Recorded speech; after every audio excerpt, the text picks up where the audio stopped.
Welcome to TLC. I'm your host Karthik, and this is another episode in the Education and Lifestyle series. Today we are going to talk about ID cards, important IDs and cards that you need when you arrive in Canada.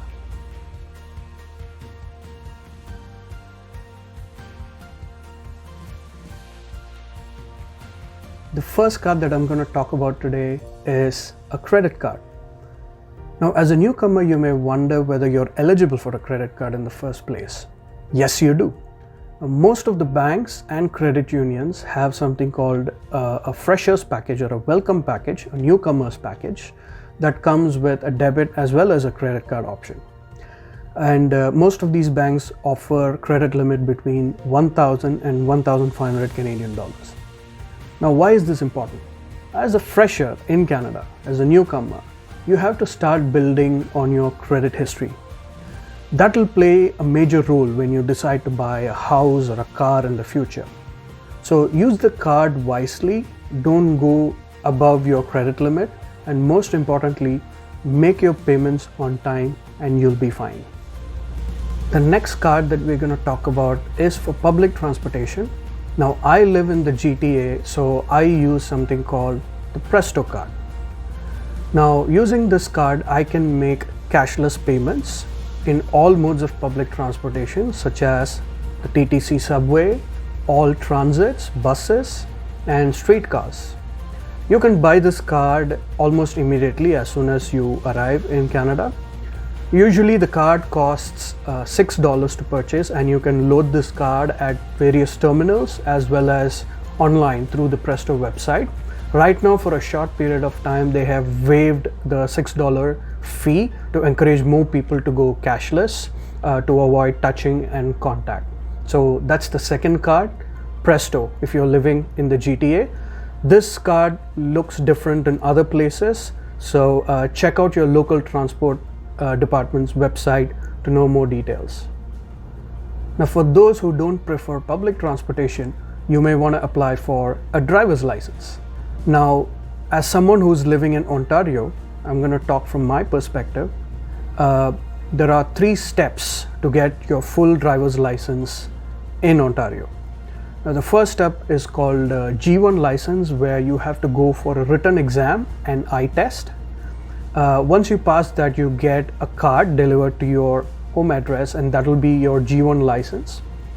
Now, you have to hold on to the G1 license for at least 8 months.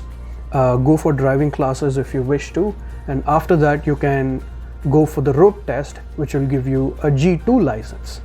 And once you have the G2 license, you have to practice driving on highways, and then again you have to sit for the full G license, which will be more extensive, and you'll be taking the driving test on highways and other places.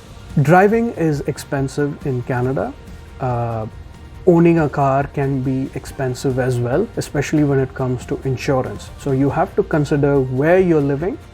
If you're living within the GTA and if you don't have prior driving experience, you're going to pay a lot of insurance. If you're living outside of GTA, the insurance drops considerably. Also, if you have prior driving experience in your home country and you bring the proof or your record of driving from your transportation department in your country, then you'll be able to get your G2 and possibly G faster than it would normally take. So that's driver's license for you. The next important card that you will need when you arrive in Canada is a health insurance card. Now, in Ontario, we have something called OHIP, Ontario Health Insurance Plan. In the whole of Canada, as you know, it is universal healthcare. So you get free healthcare when you go to hospitals. Now, the first question that they would ask as soon as you enter the hospital before the triage is if you have your health card or at least your health number. Now, you cannot apply for the health card unless you have lived in Canada for at least 90 days as a permanent resident. Or if you're on your postgraduate work permit, you should have completed at least 90 days as a permanent full-time employee, and then you have to submit proof of your employment and you will get your OHIP coverage. Now, if you have not been living here and you come back after a while, staying outside of Canada, you may have to carry proof of the date that you re-entered Canada.